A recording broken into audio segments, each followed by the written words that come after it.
Besides configuring global preferences for interfaces and classes, the ObjectManager di.xml configuration can also be used for more fine-grained control over how Magento behaves.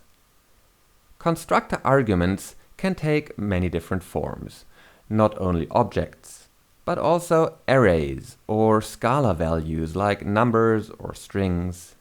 And we can specify any of these using the di.xml argument type configuration.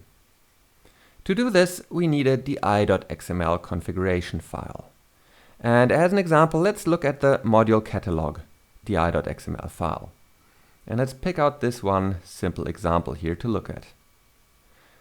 This configuration specifies a type node with the name attribute values matching the class for which constructor arguments are being configured.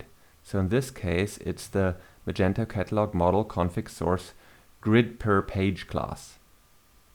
Then there's an arguments node, and in there, one or more of the constructor arguments for this class are specified.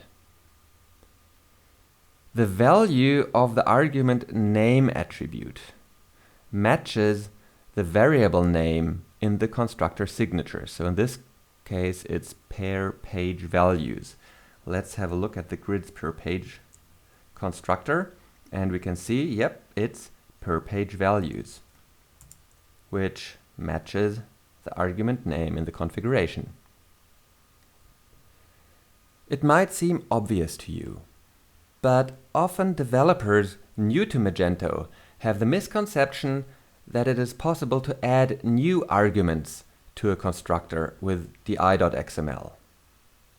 That is not the case. We can only specify the value of arguments that are part of the constructor signature already. We cannot add new arguments, as that would change the signature. When configuring constructor arguments, it's required to specify the argument type with the XSI type attribute. This is true not only for strings, but also for objects or any kind of argument. There are 8 possible values for the XSI type attribute: object, string, number, boolean, null, const, init parameter, and array. And the following videos will cover each one of these in turn.